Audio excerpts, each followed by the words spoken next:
Got to about 19, I was a little bit out there off the scale a little bit, being not finding my path. So I didn't know where to go, and I was always very keen into sport. I got A in GCSE PE, I'd done BTEC sports, I did sports therapy at college, and got personal training from there. It's a very passion of mine to get people health and fitness. I think it gives you direction and discipline and determination in life, so it can help you in other aspects of your life. So you might be competitive in work and related aspects, and a fresh mind and fresh body makes you productive over the course of a day and the course of your life. So if you know how to eat well, train well and manage your stress levels, it can help you in everyday life, and I think sport and health and fitness gives you that.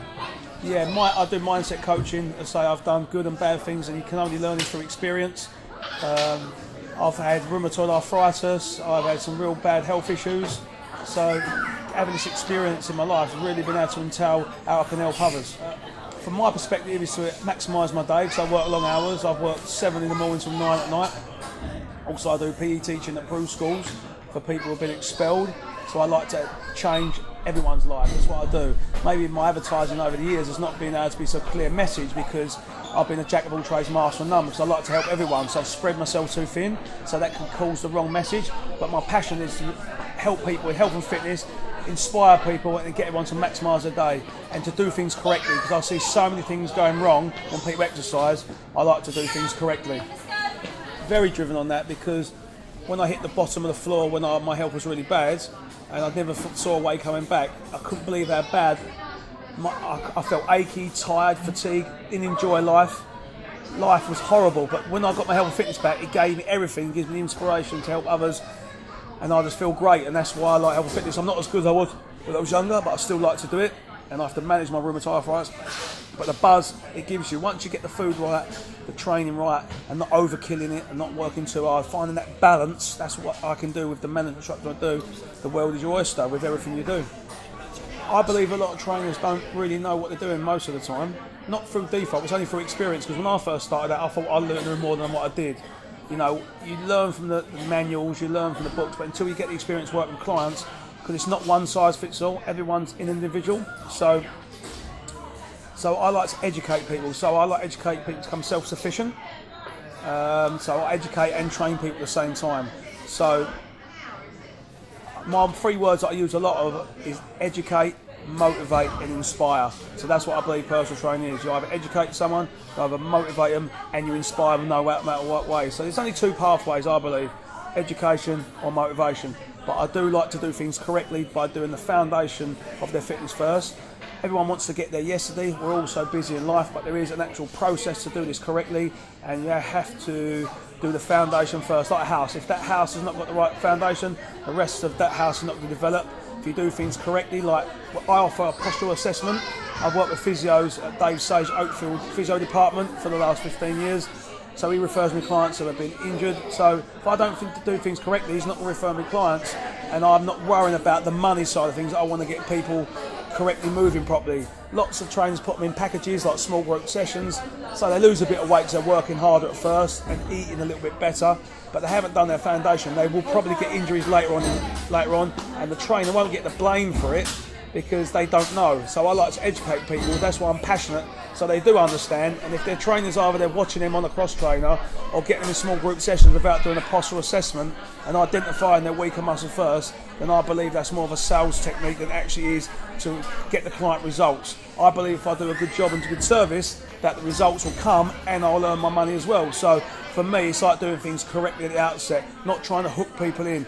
And pretty much 80-90% of all trainers in this country do that. It's always be hooked in. I'm slightly different. That's why I'm trying to address it with my unique selling point. The self-esteem is like I said to a consultation this morning, I could probably go and do another business. There's less stress, maybe more money as well, but I keep being drawn back to this every single time. Even though I've had my peaks and troughs, my health, but now I've got everything sorted, and that's what I can give.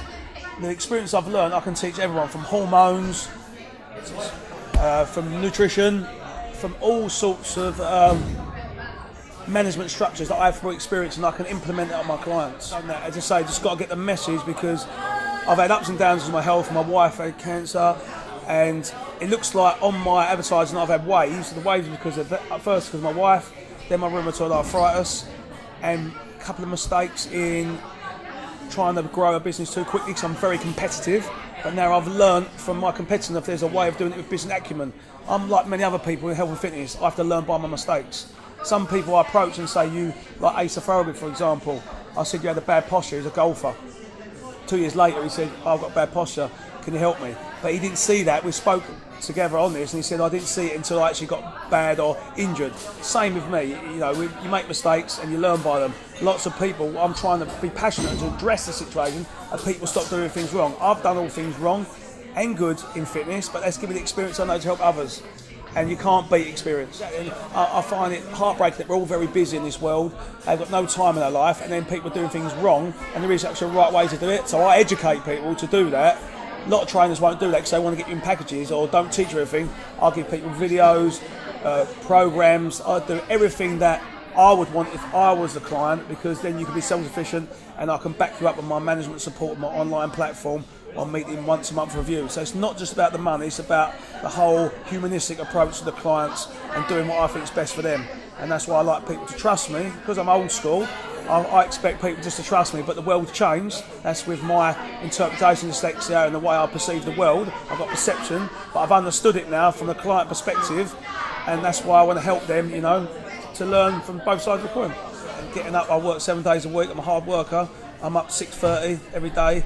I love to manage my health, sleep, and my health and well-being by health and fitness instead of using medical interventions like they was going to give me biological treatments, which is cancer, booze and drugs, and I've gone against that and found a solution with herbal remedies, correct eating and management of stress, meditation. So I'm learning to deal with things a different way.